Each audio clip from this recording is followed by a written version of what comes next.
Welcome to என்னுடைய சமையல். நாம் இன்றைக்கு மிக்ஸ் காய்கறி சாம்பார் ரொம்ப டேஸ்டியாக செய்ய போகிறோம். அதுக்கு நான் துவரம்பருப்பு ஒரு 150 கிராமுக்கு மேலே நான் எடுத்துருக்கிறேன். இதை வந்து நீங்கள் ஊற போட்டும் செய்யலாம். நான் கழுவி எடுத்துகிட்டு வந்துட்டேன். இப்போது என்னுடைய இது வந்து ஒரு விசில்லே வெந்துடும். இப்போ ஊறுகள்லாம் வேகாது, ஆகையினால ஊற வச்சு அது செய்யும்போது அது குயிக்காக வெந்துடும். அந்த மாதிரி இன்னொன்று ரொம்ப நம்ம வேக வைக்கக்கூடாது, குழு குழுன்னு ஆகிற மாதிரி ஒரு விசில் மவுந்தா சரி, அதாவது நல்லா ஓப்பனானா சரி, அந்த மாதிரி. இப்போது இதுக்கு தேவையான அளவு தண்ணி கலந்துக்கிடுவோம். குக்கரில் ரொம்ப தண்ணி வைக்காதீங்க, இவ்வளோ தண்ணி வச்சா போதும், இல்லாட்டி அது மேலே வர சான்சஸ் இருக்குது. இப்போ அதில் மஞ்சள் தூள், கொஞ்சம் காயத்தூள், பெருங்காய பவுடர், சீரகம் கொஞ்சோண்டு, பூண்டு ஒரு 10-8 பல்லளவு, ஒரு தக்காளி அப்புறம் கூட சேர்த்துக்கிடலாம், பட் ஒரு தக்காளி இதில் சேர்த்தா நல்லாயிருக்கும். வெங்காயம் ஒரு கொஞ்சோண்டு வெங்காயம், இந்த மாதிரி கொஞ்சோண்டு ஆயில். இந்த ஆயில் நீங்கள் வந்து இப்படி குக்கரில் வைக்காமல் நீங்கள் சும்மா பாத்திரத்தில் வைக்கும்போது மேலே கொதித்து வரும்போது நீங்கள் ஆயில் ஊற்றும் போது அது மேலே ரொம்ப பொங்கி வராது. இப்போ பேனை காய வச்சுருக்குறோம். இப்போ நான் வந்து மசாலா தயார் பண்ண போகிறேன், சாம்பார் பவுடர். இப்போ இதுக்கு கடலைப்பருப்பு நான் 1 டேபிள் ஸ்பூன் எடுத்துருக்கிறேன் முழுசாக. 1 டேபிள் ஸ்பூன் நம்ம துவரம்பருப்பு, அந்த மாதிரி ஒரு அரை டீஸ்பூன் அளவு மிளகு எடுத்துருக்கிறேன். மிளகு ரொம்ப முக்கியம். சீரகம் ஒரு டீஸ்பூன் அளவு நான் சீரகம் சேர்த்துருக்குறேன். வெந்தயம் சேர்த்துக்கிடுவோம். ஒரு 3/4 டீஸ்பூன் வெந்தயம். மல்லி ஒரு 4 டேபிள் ஸ்பூன் மல்லி. இந்த மாதிரி இது ஒரு 4 டைமுக்கு வரும். இப்போ இதை நல்லா வறுத்துக்கிடும். லைட்டாக வறுத்தோன்னா வத்தல்.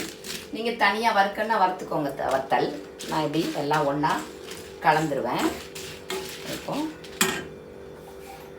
கருவேப்பிலை, சாம்பார் பவுடரோட நீங்கள் கருவேப்பிலையும் கலந்துக்கிட்டால் நல்லா வாசனையாக இருக்கும். கொஞ்சம் வறுபட்டுக்கிடட்டும். அரை டீஸ்பூன் அளவு பெருங்காயம். இப்போ ரெடி ஆகிட்டு நல்லா வாசனை வரும்போது நீங்கள் இதை சுவிட்ச் ஆஃப் பண்ணிடணும்.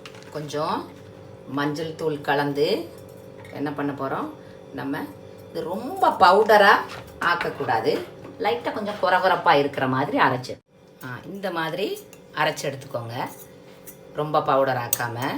இன்னொன்று இதில் நீங்கள் காஷ்மீரி சில்லிஸ் வந்து ஆட் பண்ணிக்கோங்க கலருக்காக. நான் இன்றைக்கு பண்ணலை, மோஸ்ட்லி நான் ஆட் பண்ணி செய்கிறது உண்டு. இப்போ நான் சாம்பாருக்கு இந்த மாதிரி காய்கறிகள் எடுத்து வச்சுருக்கிறேன். முருங்கைக்காய், கத்தரிக்காய், இது வந்து தடியங்காய். நான் சீடோட போட போகிறேன், ஏன்னா இது வந்து நல்லா இளங்குள்ளது, அதை ஆகையினால. இது வந்து கேரட்டு, நம்ம பூசணிக்காய். இந்த மாதிரி பூசணிக்காய் இன்னும் கொஞ்சம் கூடவே என்கிட்ட குறைவாக இருக்குது, நீங்கள் அதிகமாக கலந்துக்கிட்டிங்கன்னா இன்னும் நல்லா ஒரு டேஸ்ட்டு கொடுக்கும்.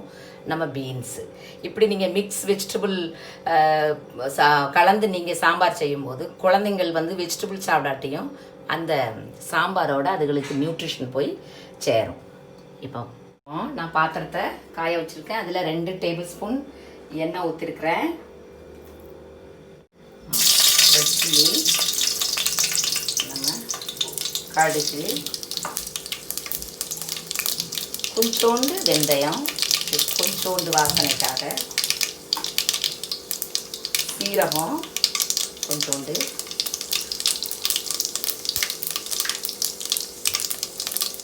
கொஞ்சோண்டு பெருங்காயம்.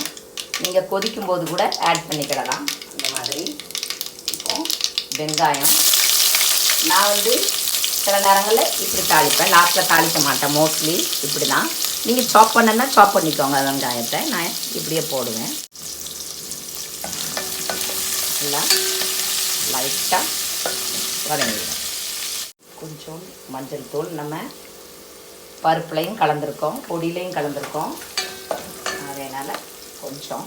இப்போ நான் காய்கறியை கட் பண்ணி வச்சுருக்கேன். நான் இப்போவே ஆட் பண்ணிடுறேன். தக்காளி ஆட் பண்ணிடுவோம். உப்பு. இப்போ நல்லா மிக்ஸ் கொடுத்துட்டு மூடி வச்சு கொஞ்சம் வேகும். மூடி வச்சு பருப்பு அதை வெந்துட்டு ஒரு விசில் தான் வச்சுருக்கேன்.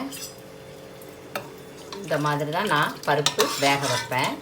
நான் மோஸ்ட்லி கடையவும் மாட்டேன், ஏன்னா அதிலே நல்லா வேகும்போது சரியாக வந்துடும். நீங்கள் கடையணுன்னா கடைஞ்சிக்கோங்க. இப்போ லைட்டாக வதங்கின உடனே நம்ம மசாலையை ஆட் பண்ணிடலாம். இப்போ நான் டீஸ்பூனுக்கு ஒரு 2-2.5 டீஸ்பூன் நான் கலந்துருக்கேன். இது ஒரே பவுடர் தான். கொஞ்சம் நான் சில்லி பவுடர், ஏன்னா என்னுடைய சில்லி பவுடர் வந்து சில்லிஸ் வந்து கலர் கம்மி ஆகையினால நான் இது காரம் கம்மி கலர் இருக்கும் அந்த மாதிரி. இதெல்லாம் லைட்டாக மிக்ஸ் கொடுத்துட்டு ரொம்ப மசாலா போட்டதுக்கப்புறம் ரொம்ப வேக வைக்கணுங்கிற அவசியம் கிடையாது. இப்போ நம்ம என்ன பண்ண போகிறோம், பருப்பு தண்ணியை ஊற்றி நம்ம வேக வைக்க போகிறோம். இந்த மாதிரி நீங்கள் இதை இருத்துட்டு இதில் மிக்ஸ் பண்ணிப்போம். நீங்கள் உப்பு பார்த்துக்கோங்க. இப்போ ஒரு 2 மினிட்ஸ் கொதிச்சு. இப்போ காய்கறி ஓரளவு வெந்திருக்கும். இப்போ இந்த ஸ்டேஜில் நம்ம புளியை கரைச்சி கொஞ்சோண்டு ஊற்றிடலாம். இந்த மாதிரி புளி தேவையான அளவு நீங்கள் புளியெல்லாம் ரொம்பவும் கலந்துடக்கூடாது. அந்த மாதிரி அது கடுத்துரும். ஒரு சின்ன நெல்லிக்காய் அளவு நான் வச்சுருக்கேன். நான் இது ஃபுல்லாகவும் நான் ஆட் பண்ண மாட்டேன், அதை பார்த்து நீங்கள் ஆட் பண்ணணும். நல்லா மிக்ஸ் பண்ணிவிட்டு இப்போ நம்ம பருப்பை ஆட் பண்ணிடலாம். பருப்பை நான் அதில் இருந்த தக்காளியை நான் லைட்டாக அப்படி பருப்போடு சேர்த்து நான் மசிச்சு விட்ருப்பேன். இந்த மாதிரி இருக்கும். இந்த மாதிரி ஆட் பண்ணும்போது அது கொதிக்கும்போது சரியாக வந்துடும். இப்போ இதோட தண்ணி கலந்து நான் ஆட் பண்ணேன். அப்போ நான் ஓரளவு தேவையான அளவு இதில் தண்ணி கலந்துக்கிட்டேன். நீங்கள் இங்கே வெஜிடபிளில் கூட நீங்கள் தண்ணி கலந்துக்கிடலாம். திருப்பி தண்ணி வேணும்னா நீங்கள் என்ன பண்ணணும், நீங்கள் சூடு பண்ண தண்ணியை தான் ஆட் பண்ணணும். இல்லாட்டி அவ்வளோவா நல்லா இருக்காது சாம்பார். இப்போ இது நல்லா ஒரு கொதி வந்து விடட்டும். உப்பு கலந்து விடுவோம். மிக்ஸ் பண்ணி கவர் பண்ணிடுவோம். இப்போ மூடி வச்சுருவோம் ஒரு 2-3. இந்த மாதிரி நல்லா கொதித்த உடனே டேஸ்ட் பார்த்துட்டு நான் சில நேரங்களில் கொஞ்சோண்டு நான் வெல்லம் ஆட் பண்ணுறது உண்டு. சில நேரங்களில் கொஞ்சோண்டு கொத்தமல்லி தழை. இப்போ இது எல்லாம் சேர்ந்து ஒரு 1 மினிட் நம்ம மூடி வச்சுருவோம்.